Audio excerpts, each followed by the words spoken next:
Suamiku diam-diam menikah lagi dan keluarganya menyembunyikannya. Halal bihalal jadi saksi aku memberikan surat cerai itu tepat di pangkuan ibunya.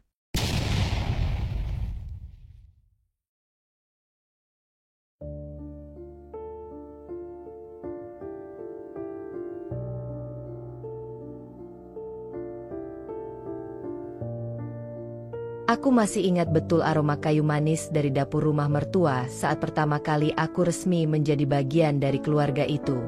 Waktu itu, semuanya terasa baru dan hangat. Senyum ibu mertuaku, Bu Lilis, menyambutku dengan pelukan. Sementara ayah Firman, suamiku, menuntunku masuk ke ruang tamu sambil menggenggam tanganku erat. Namaku Yuli. Seorang perempuan sederhana dari keluarga biasa. Aku menikah dengan Firman karena dijodohkan oleh kerabat jauh kami. Bukan cinta pada pandangan pertama. Bukan pula kisah cinta yang penuh gejolak. Tapi Firman baik. Ia sopan, lembut, dan di awal pernikahan, ia tampak begitu menghargai kehadiranku. Rumah mertua kami besar. 2 lantai dengan pekarangan luas dan pagar besi hitam yang tinggi. Sejak hari pertama aku tinggal di rumah itu, aku tahu, aku adalah orang luar yang diizinkan masuk. Tidak lebih.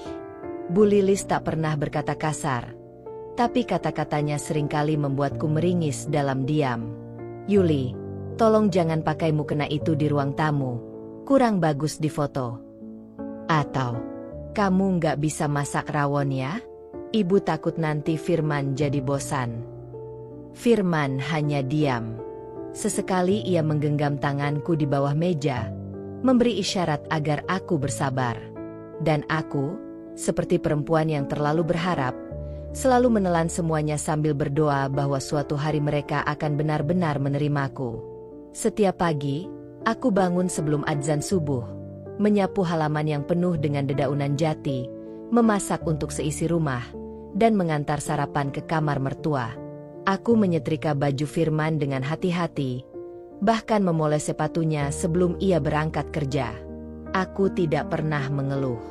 Aku hanya menyimpan semuanya dalam buku harian kecil berwarna biru tua, yang kuselipkan di antara tumpukan pakaian dalam lemariku. Di sana, aku menulis semua yang tak bisa kuucapkan. Tentang malam-malamku yang sunyi, tentang tatapan dingin mertuaku, tentang luka-luka kecil yang tak berdarah. Tahun pertama pernikahan kami berlalu dalam kesunyian. Tahun kedua mulai terasa berat. Firman mulai jarang pulang, berdalih pekerjaan. Tapi aku tetap percaya. Tahun ketiga, hatiku mulai curiga. Tapi aku masih diam. Sampai akhirnya, aku mulai merasa Firman tak lagi menatapku seperti dulu. Tatapan yang biasanya hangat saat aku membukakan pintu pulang, kini hambar, seperti melihat tembok. Bahkan kadang aku curiga, dia merasa terganggu dengan keberadaanku. Aku pulang, ucapnya singkat suatu malam. Tak ada pelukan, tak ada cium kening seperti dulu. Hanya suara sepatu yang buru-buru masuk ke kamar. Lalu pintu tertutup rapat. Aku menatap punggungnya yang menjauh. Tangan masih memegang gelas teh hangat yang belum sempat kuantar.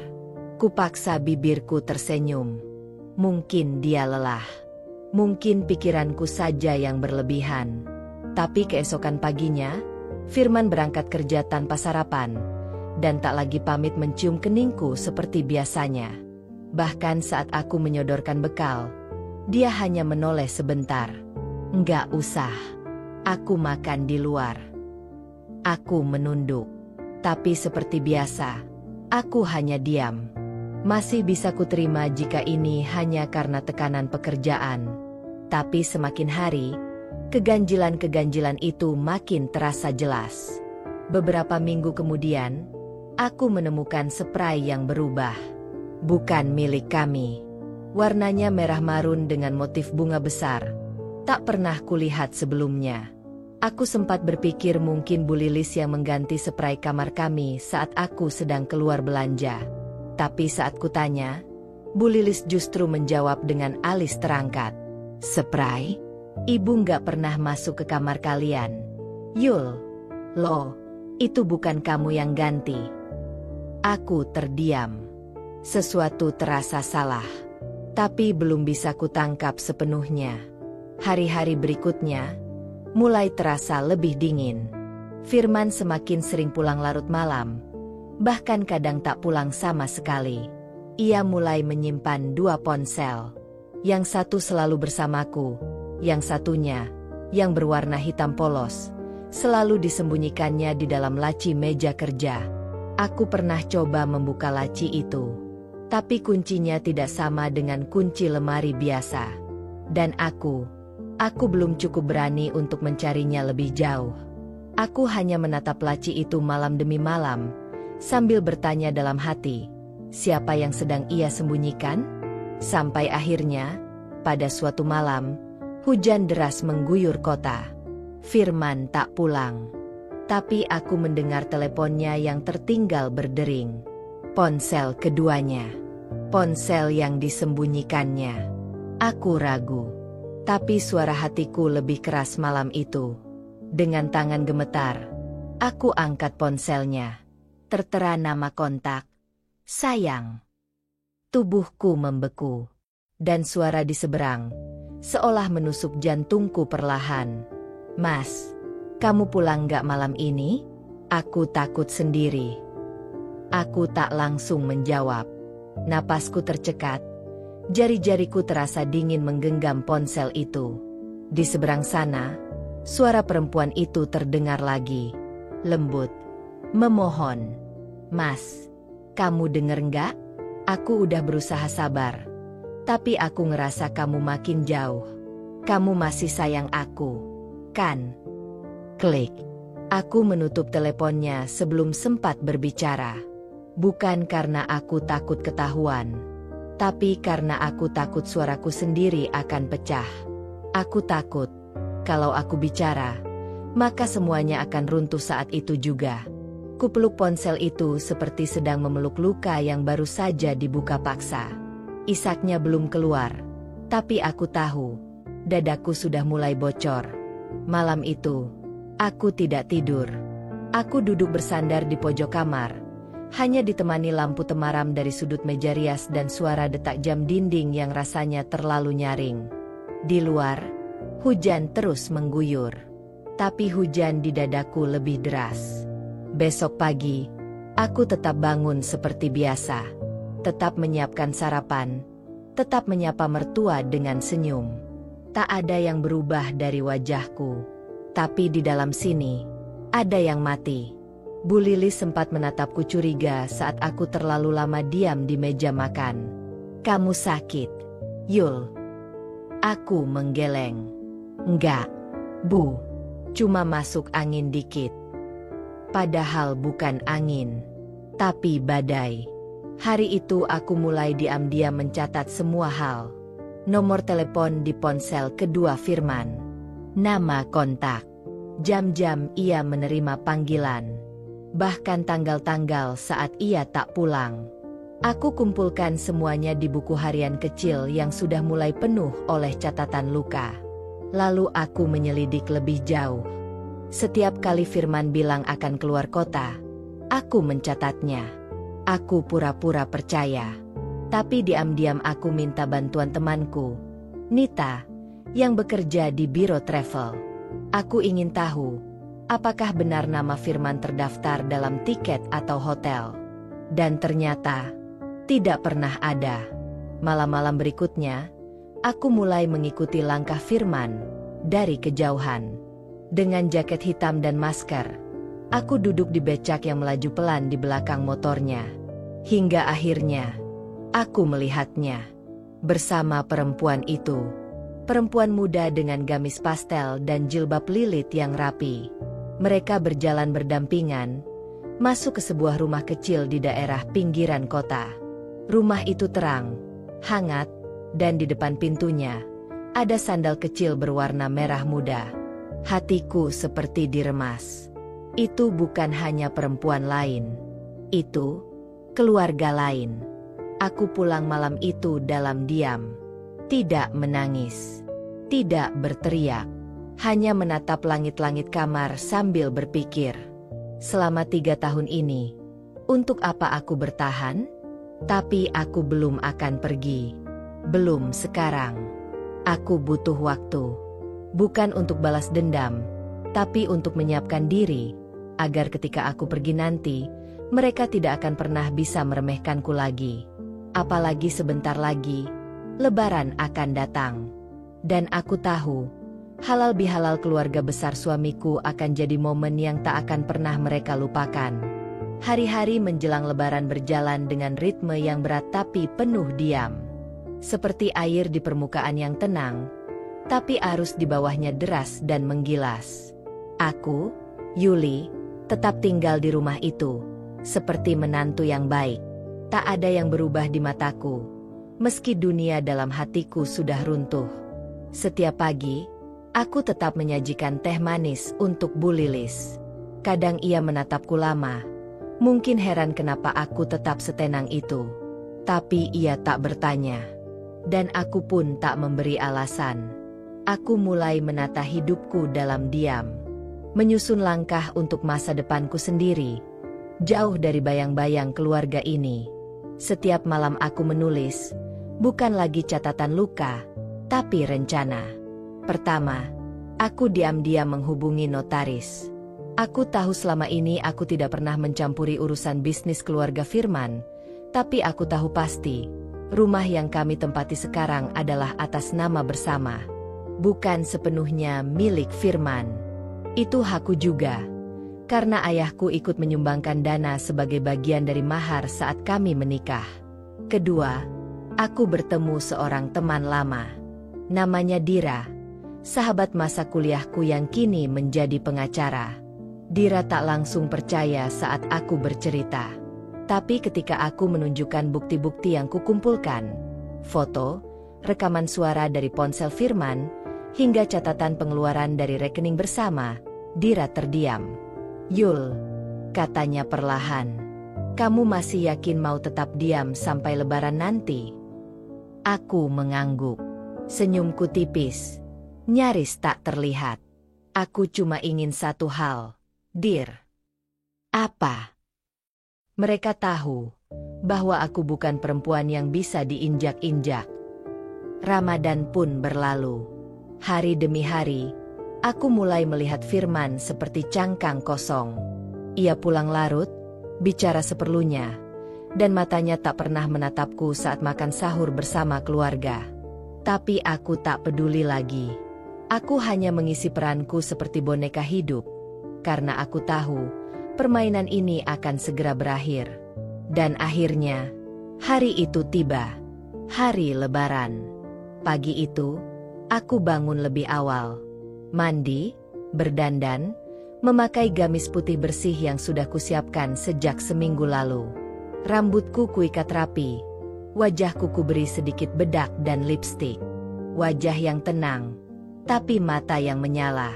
Bu Lilis tampak terkejut saat melihatku di ruang tamu. "Wah, Yuli, kamu cantik sekali hari ini." Aku tersenyum sopan. "Terima kasih, Bu. Hari ini hari yang penting, kan?" Firman hanya melirik sekilas, lalu kembali sibuk dengan ponselnya. Mungkin mengirim pesan pada keluarga kecilnya yang lain. Tapi aku sudah tak peduli. Hari ini, aku bukan Yuli yang diam. Acara halal bihalal berlangsung di rumah Paman Firman. Seluruh keluarga besar berkumpul. Suasana hangat, penuh tawa dan pelukan. Aku ikut duduk, ikut menyapa, ikut bersalaman. Tapi di dalam tasku, ada satu benda yang sejak semalam kupeluk erat. Map coklat berisi surat cerai dan bukti perselingkuhan. Dan aku tahu, waktunya sudah dekat. Di rumah Paman Firman, suasana halal bihalal terasa ramai dan semarak. Anak-anak berlarian mengejar balon. Para tante dan sepupu saling berbagi cerita.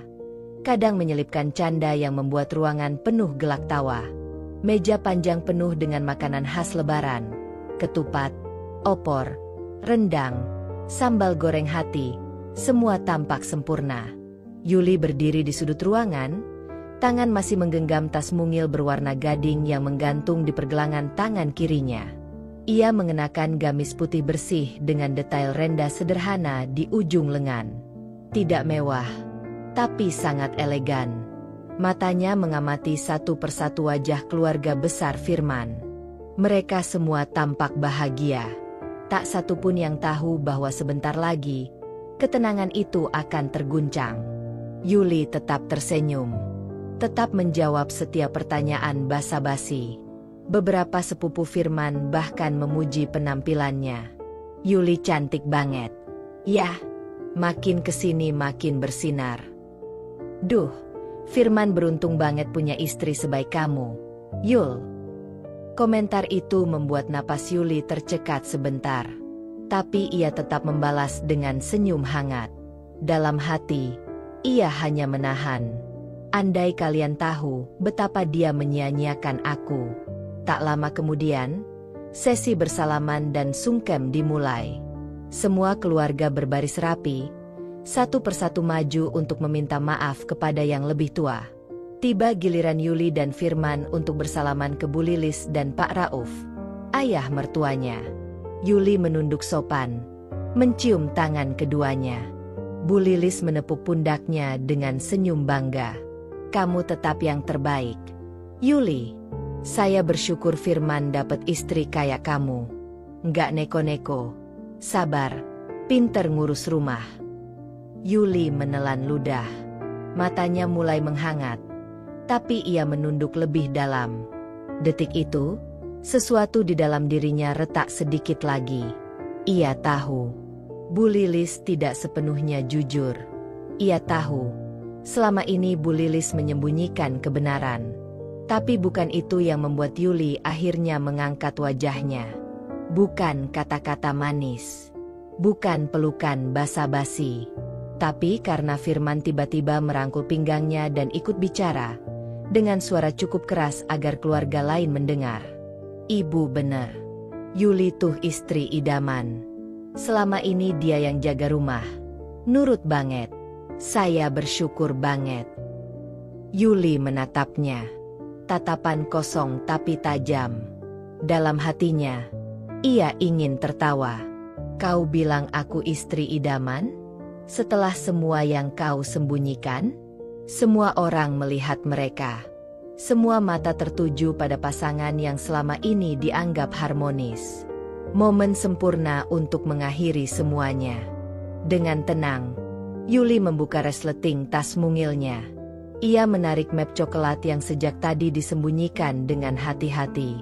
Lalu, tanpa banyak kata, ia melangkah mundur satu langkah, menatap langsung ke arah Bu Lilis dan Firman. Bu Lilis yang masih tersenyum tiba-tiba terlihat bingung. Ada apa, Yul? Yuli mengangkat map itu, lalu meletakkannya perlahan di pangkuan Bu Lilis. Saya juga bersyukur, Bu. Tapi saya nggak mau hidup dalam kepura-puraan. Ini, surat cerai dari saya untuk Firman. Suasana ruangan seketika hening. Firman terkejut. Yul. Yuli menatapnya. Tajam. Saya tahu semuanya. Firman. Istri kedua, rumah di pinggiran kota. Bahkan anak kecil yang kau peluk di depan rumah itu. Bu Lilis menegang. Yuli, kamu ngomong apa sih ini? Yuli menoleh. Pelan.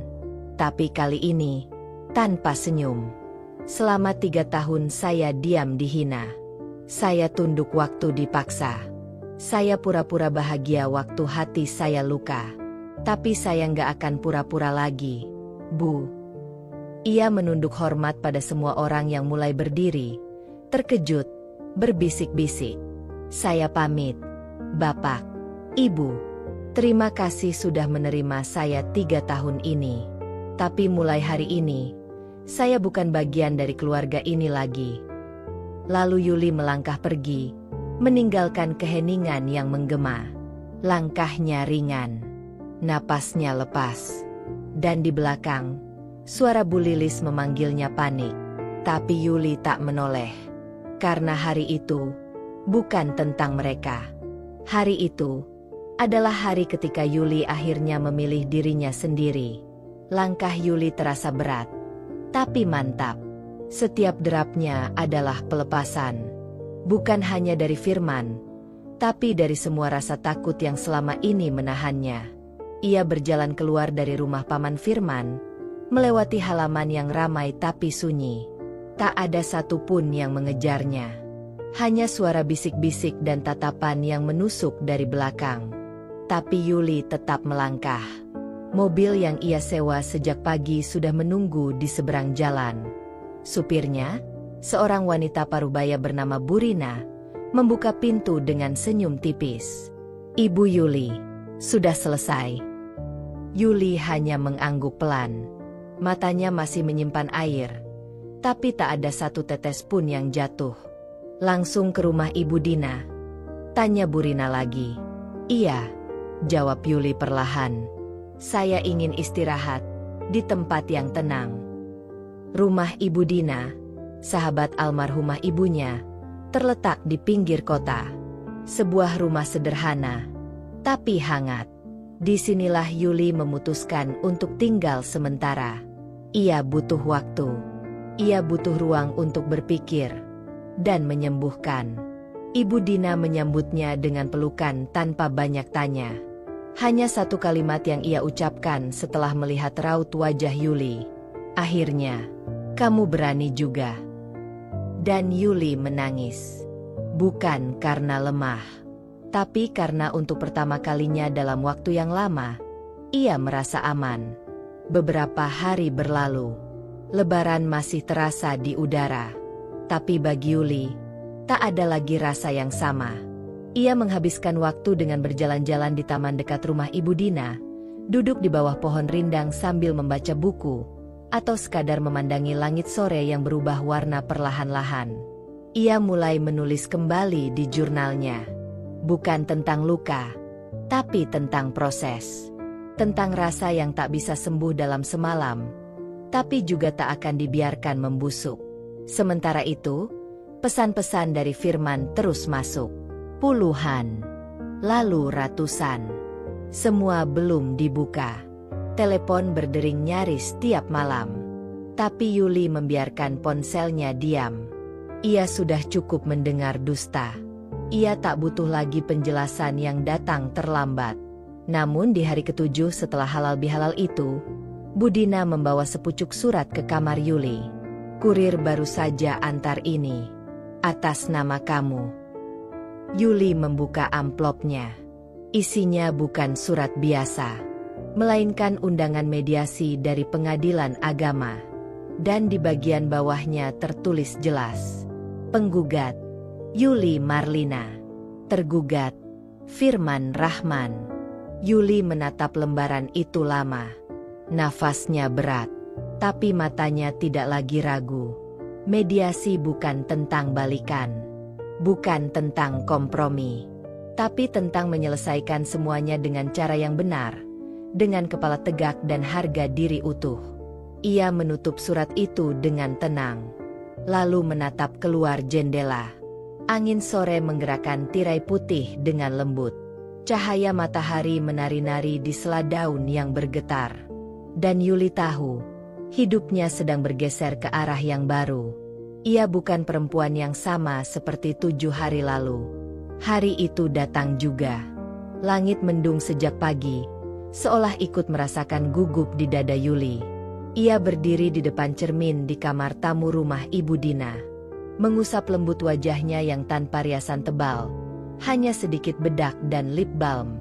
Ia memilih mengenakan gamis abu-abu muda dan kerudung senada, pakaian yang sederhana, tapi mencerminkan keteguhan hatinya. Yuli menarik napas panjang. Ia menatap bayangannya sendiri, lalu bergumam pelan.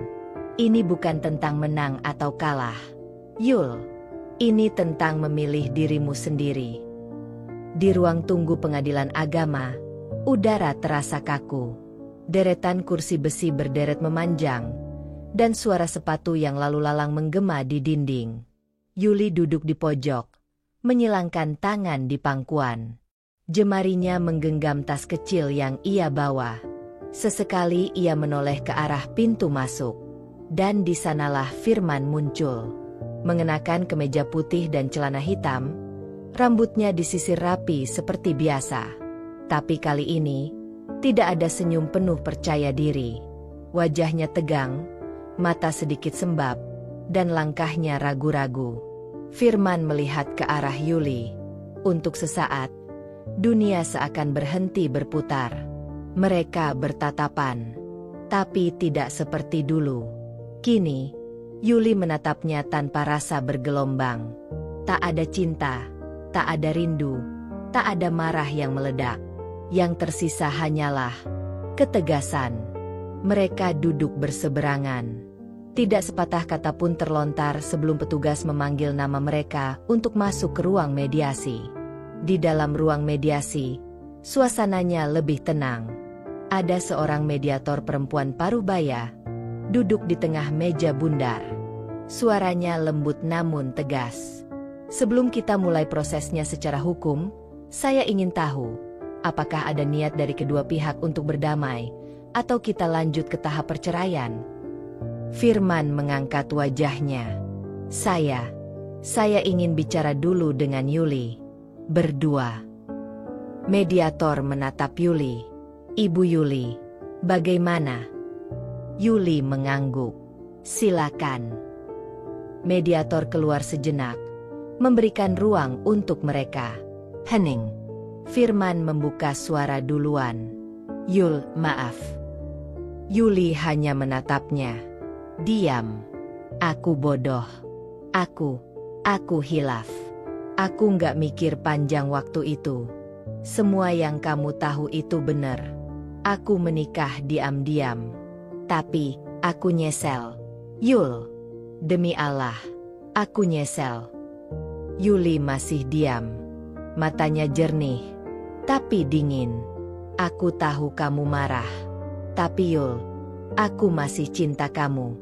Aku masih ingin rumah tangga kita utuh. Aku janji bakal pisah dari dia. Aku bakal tebus semua kesalahan aku. Aku mohon, Yul, kasih aku kesempatan. Suara Firman mulai bergetar. Tapi Yuli tidak bergeming. Ia menatap Firman dalam-dalam. Dan untuk pertama kalinya, ia bicara. Firman, tahu nggak yang paling menyakitkan dari semua ini? Firman menggeleng pelan.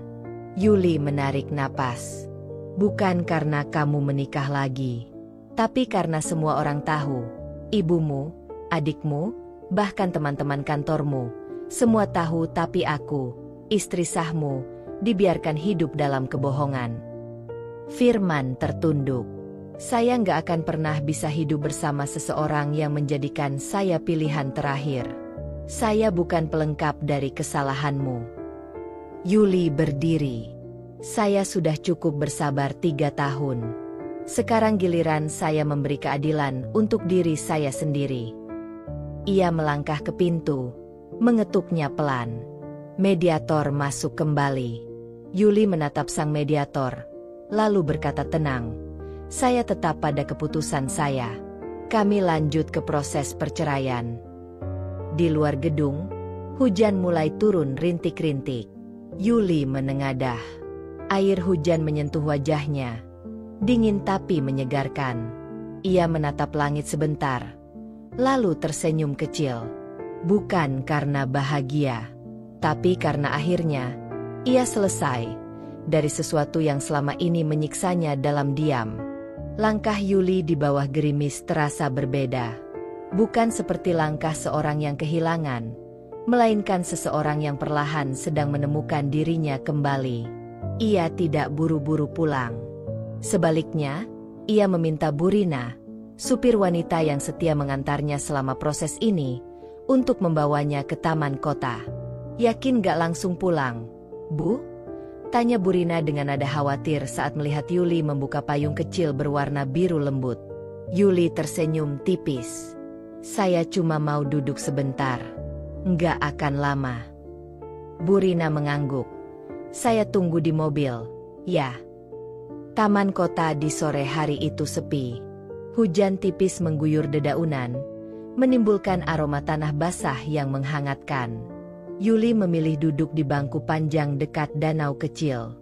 Payungnya ia pegang longgar di atas kepala, sementara matanya menatap ke permukaan air yang bergelombang pelan karena tetesan hujan. Ia mengeluarkan jurnal kecil dari tasnya. Jurnal itu sudah mulai penuh dengan tulisan-tulisan pendek, puisi, doa-doa, dan catatan luka yang tidak sempat ia ucapkan secara langsung. Di halaman baru yang kosong, ia mulai menulis. Hari ini, aku resmi bukan istrimu lagi. Tapi lebih dari itu, hari ini, aku resmi menjadi diriku sendiri lagi. Aku tidak tahu apa yang akan terjadi setelah ini. Tapi aku tahu satu hal, aku akan baik-baik saja. Tangannya berhenti menulis. Untuk sesaat, Yuli hanya menutup matanya, mendengarkan suara hujan, mendengarkan detak jantungnya sendiri. Dan di tengah sunyi itu, ia merasa tenang. Setelah sekian lama, beberapa hari setelah perceraian itu, hidup Yuli mulai bergerak perlahan. Ia tetap tinggal di rumah Ibu Dina untuk sementara waktu. Tapi ia mulai membuka laptopnya setiap pagi, menata rencana kecil yang dulu sempat ia simpan dalam folder bernama Mimpi yang Ditunda. Isinya adalah ide-ide bisnis kecil, tulisan-tulisan yang pernah ia kirim ke penerbit tapi belum pernah dibalas, dan sketsa rumah mungil yang ia desain sendiri sewaktu masih gadis. Ibu Dina yang bijak itu suatu pagi berkata sambil menuangkan teh hangat ke cangkir Yuli, "Jangan buru-buru. Sembuh itu bukan lomba. Tapi kalau kamu sudah tahu apa yang mau kamu kejar, kejar. Yul, waktumu nggak akan sia-sia." Yuli mengangguk. "Saya nggak tahu harus mulai dari mana, Bu. Tapi saya pengin hidup saya punya arah. Mulai dari hal paling sederhana. Yang kamu suka, yang kamu bisa." Maka dimulailah langkah baru Yuli. Ia mulai menulis cerita pendek dan mengirimkannya ke media daring. Ia membuka akun media sosial, bukan untuk pamer, tapi untuk membagikan proses penyembuhannya, tentang berani pergi, tentang luka yang tidak harus dibalaskan dengan luka. Dan yang mengejutkan, banyak orang yang membacanya. Banyak perempuan yang mengirim pesan, berkata bahwa mereka merasa dilihat dan dikuatkan. Yuli tak menyangka. Tapi dari situ, ia sadar, suaranya punya arti. Luka yang ia simpan selama 3 tahun itu, ternyata bisa menjadi pelita bagi yang lain. Namun, belum selesai bab ini, ketika satu sore, Yuli menerima surat yang tidak biasa. Bukan dari Firman, tapi dari seseorang dari masa lalunya, yang pernah punya andil besar dalam hidup Yuli sebelum ia menikah. Seseorang yang mungkin akan membawa bab baru dalam perjalanan hidup Yuli. Hari itu, langit cerah, matahari tidak terlalu terik, dan angin berembus lembut lewat jendela ruang tengah rumah Ibu Dina. Yuli baru saja menyelesaikan tulisannya yang ketiga untuk media daring, ketika suara sepeda motor berhenti di depan rumah. Tak lama, terdengar bel rumah ditekan. "Yul, itu kurir kayaknya," teriak Bu Dina dari dapur. Yuli membuka pintu. Seorang kurir muda berdiri sambil tersenyum, menyerahkan amplop coklat. "Atas nama Ibu Yuli?" "Iya, saya sendiri. Ini ada surat tercatat. Silakan ditandatangani, Bu." Setelah urusan selesai, Yuli menatap amplop itu lama.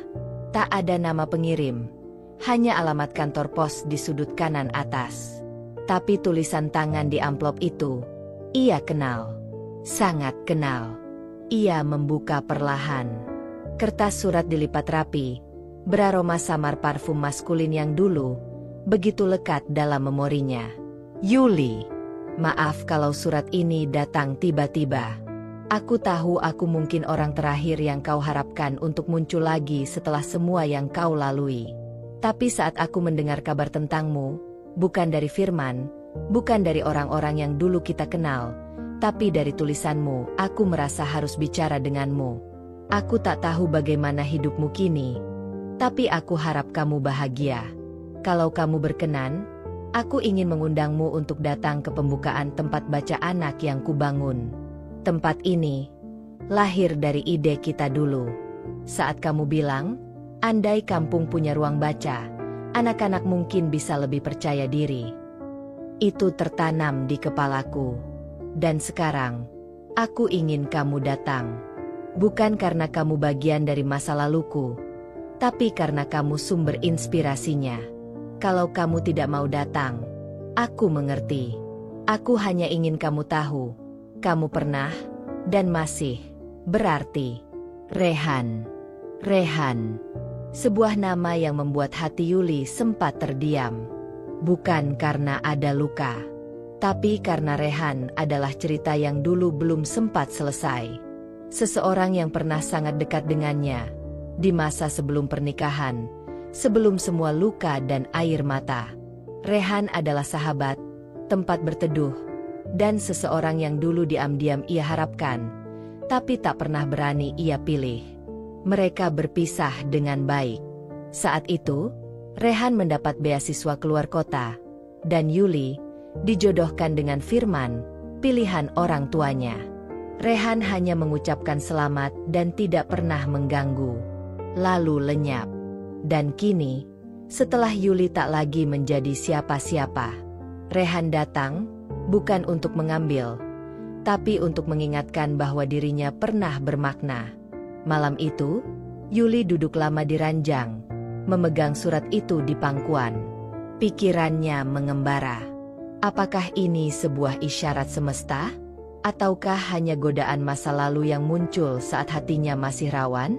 Ia belum tahu. Tapi satu hal pasti, Yuli tidak takut lagi. Karena kini, apapun langkah yang ia ambil, ia tidak lagi berjalan untuk membahagiakan orang lain, tapi untuk dirinya sendiri. Sudah 3 hari berlalu sejak surat itu datang. Dan selama itu pula, Yuli belum membalasnya. Ia tak langsung menolak, tapi juga tak segera mengiyakan. Surat itu ia simpan di dalam jurnalnya, tepat di balik halaman yang ia tulis di hari perceraiannya. Pagi itu, Yuli duduk di meja sarapan bersama Budina. Sepiring pisang rebus dan secangkir teh hangat tersaji di hadapan mereka. Tapi Yuli hanya mengaduk tehnya pelan. Matanya kosong. Pikirannya entah melayang kemana. Budina menatapnya lembut. Surat itu masih belum kamu jawab. Yuli menghela napas. Saya takut, Bu. Takut apa? Takut kalau ternyata saya masih menggantungkan harapan di tempat yang lama. Atau takut saya terlihat seperti perempuan lemah yang tiba-tiba mendekat ke satu-satunya orang yang pernah baik sama saya. Budina tersenyum, menepuk punggung tangan Yuli. Kalau kamu masih peduli soal terlihat kuat atau lemah di mata orang, kamu gak akan bisa mulai hidup dari nol, Yul. Hidupmu bukan panggung sandiwara. Hidupmu milikmu. Yuli diam. Matanya sedikit berkaca.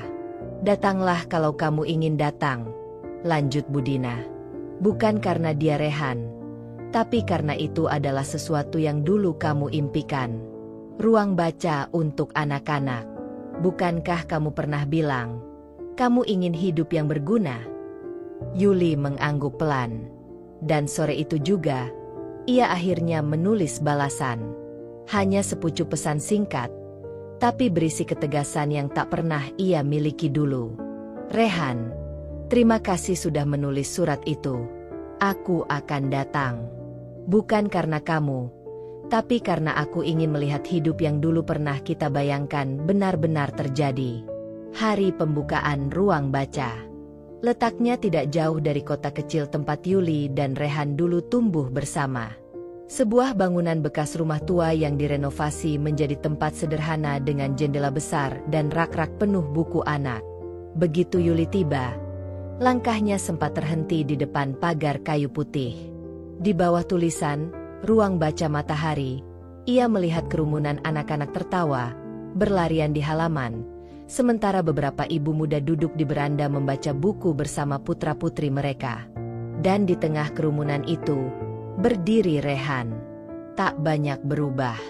Masih dengan wajah tenang, senyum tulus, dan cara menatap yang seolah bisa melihat isi hati tanpa harus berbicara. Mata mereka bertemu. Yuli berjalan mendekat, dan Rehan menyambut dengan sebuah pelukan yang tidak terlalu dekat, tapi hangat. Bukan pelukan cinta, tapi pelukan hormat, dari seseorang yang melihat luka dan tidak lari. "Aku nggak percaya kamu datang," kata Rehan pelan. Yuli tersenyum. "Aku juga nggak percaya aku berani datang." Di ruang baca itu, hari itu, Yuli duduk di antara anak-anak yang membacakan cerita. Tangannya membantu seorang bocah mengeja huruf demi huruf.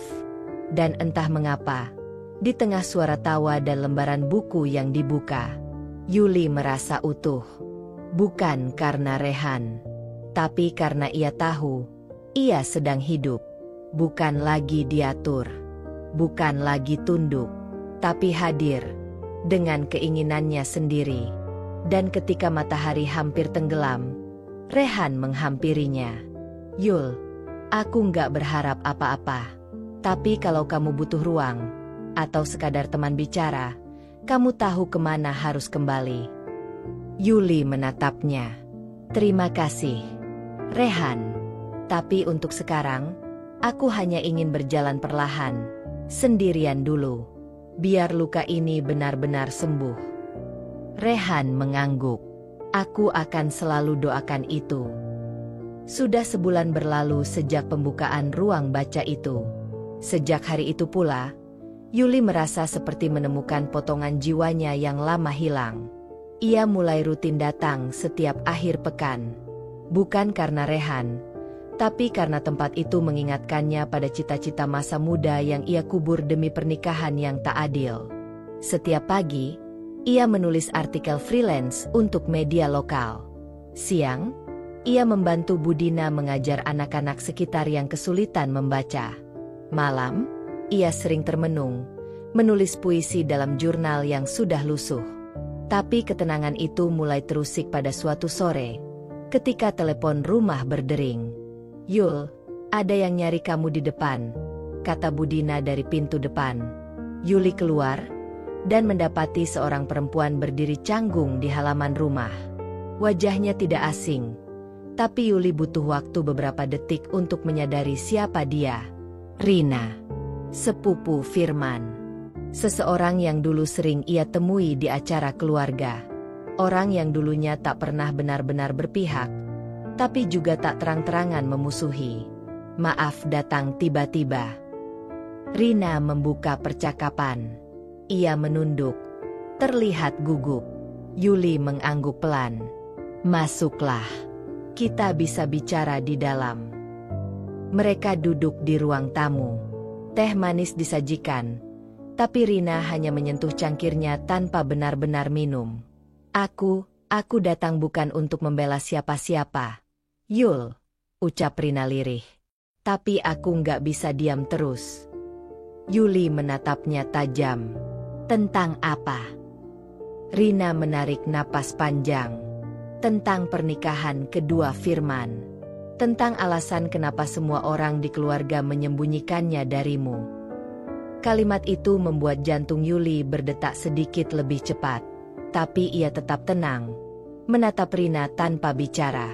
Rina melanjutkan. "Dulu, kami semua tahu Firman berubah. Tapi nggak ada yang berani ngomong. Lalu saat dia menikahi Dita diam-diam, kami kaget. Tapi ibunya Firman, yang bilang, jangan sampai Yuli tahu dulu, dia masih bisa berguna di rumah. Waktu itu aku benar-benar merasa jahat." Yuli menggigit bibirnya.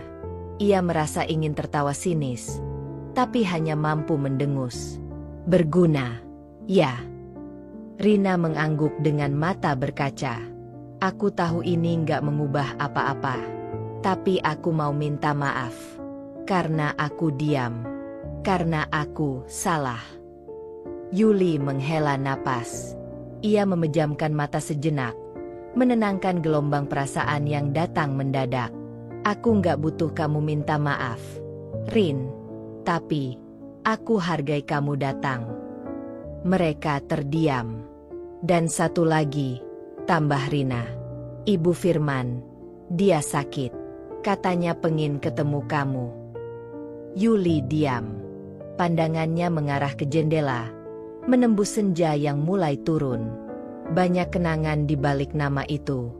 Perempuan yang selama 3 tahun membuatnya merasa tidak cukup layak. Yang sering menyebutnya, tidak becus, tak tahu diri, dan cuma numpang nama. Dan kini, perempuan itu ingin bertemu? Apa alasannya? Dia nggak bilang, bisik Rina.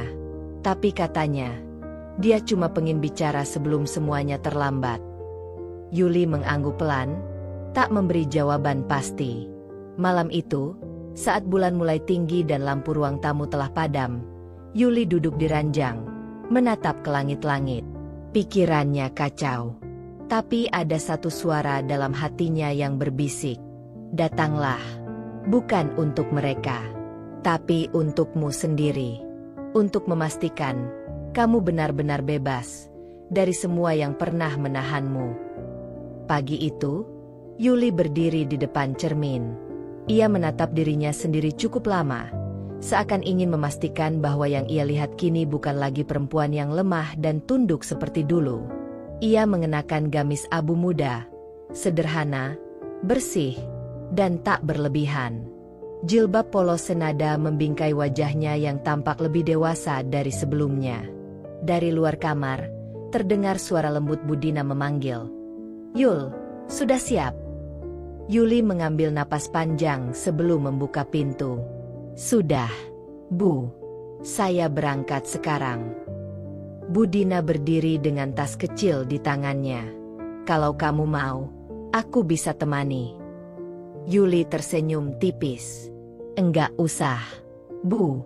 Kalau aku ditemani, aku takut jadi ragu. Aku harus hadapi ini sendiri. Budina mengangguk. Matanya mengirimkan keyakinan. Kalau begitu, pulanglah dengan tenang. Ya. Jangan sisakan apapun dalam hati. Yuli melangkah keluar. Naik angkot seperti biasa. Tak ada mobil pribadi. Tak ada supir. Tapi baginya, angkot yang sederhana ini seperti ruang kontemplasi sebelum menghadapi apa yang akan datang. Di perjalanan, pikirannya melayang pada rumah itu. Rumah besar bercat krem dengan pagar hitam tinggi. Di dalamnya, ia pernah menangis diam-diam, pernah menahan teriakan, dan juga pernah tersenyum pura-pura di ruang tamu penuh tamu. Semuanya terasa seperti bayangan masa lalu yang tak selesai. Setibanya di depan pagar itu, langkah Yuli terhenti. Matanya menatap pelan setiap detail yang tak berubah. Bahkan suara burung dari pohon mangga di halaman belakang masih sama seperti dulu. Tangannya nyaris gemetar saat mengetuk bel. Tak lama, pagar terbuka dari dalam. Bu Lilis berdiri di sana. Tubuhnya tampak lebih kurus dari dulu. Wajahnya terlihat tua dengan keriput yang mendalam di sekitar mata dan mulut. Tatapan matanya tak lagi tajam seperti dulu. Kini ada sesuatu yang redup di sana. Entah karena sakit, waktu, atau mungkin penyesalan. Yuli, panggilnya pelan. Yuli membalas dengan anggukan kecil. Assalamualaikum. Waalaikumsalam. Masuklah, Nak. Mereka duduk di ruang tamu. Sofa biru tua yang dulu jadi saksi kecanggungan dan kerenggangan mereka, kini kembali jadi tempat dua perempuan duduk dalam diam. Tak ada televisi menyala. Tak ada teh atau camilan seperti biasanya. Suasana terlalu sunyi untuk sebuah kunjungan. Terima kasih sudah mau datang, kata Bu Lilis membuka percakapan. Suaranya parau, seperti menahan getar. Yuli hanya menjawab dengan anggukan tipis. Aku tahu aku banyak salah.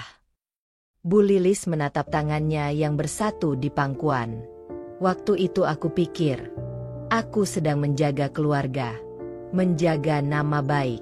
Tapi ternyata, aku malah merusak kebahagiaan anakku sendiri. Yuli tak menjawab.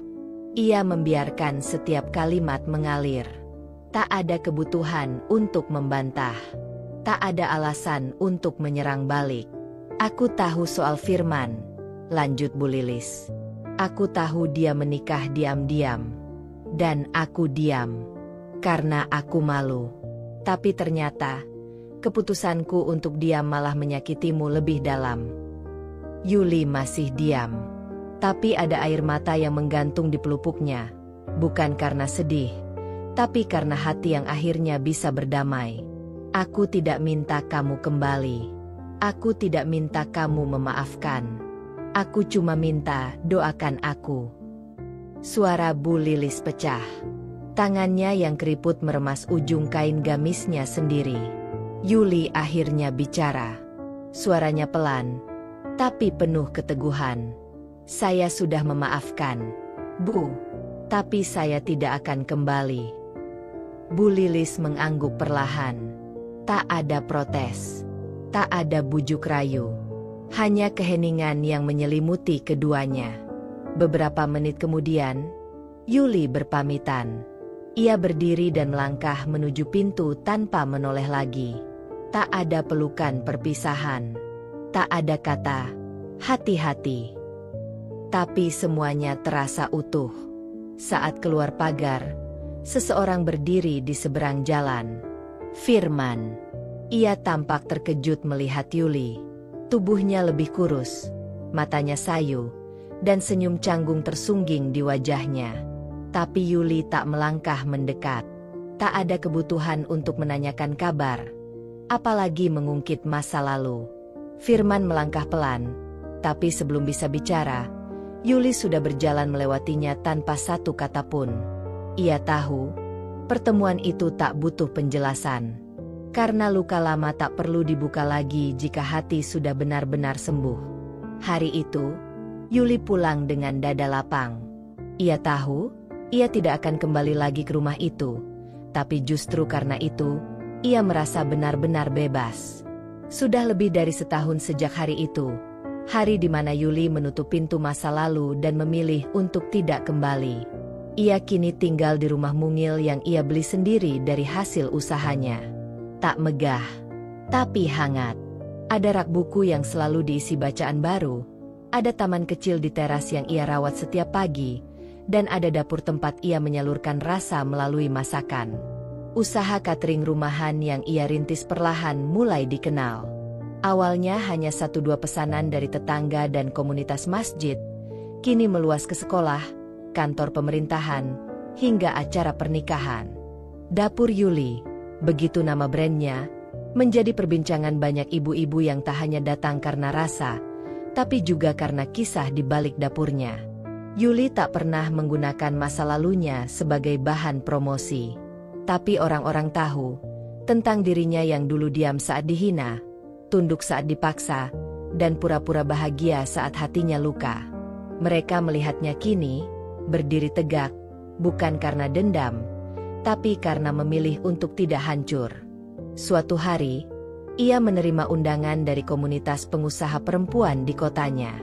Mereka meminta Yuli menjadi pembicara tamu dalam acara seminar, perempuan dan ketahanan diri. Awalnya, ia ragu. Tapi setelah berpikir semalam, ia mengangguk. Yuli berdiri di atas panggung kecil. Ruangan penuh perempuan, dari yang muda hingga ibu-ibu sepuh. Semua mata menatapnya dengan rasa ingin tahu. Ia mulai dengan memperkenalkan diri, lalu melanjutkan. 3 tahun saya memilih diam. Saya pikir itu bagian dari pengorbanan sebagai istri dan menantu. Saya kira kalau saya cukup sabar, semuanya akan berubah. Tapi ternyata, yang berubah justru saya. Pelan-pelan, saya kehilangan diri sendiri.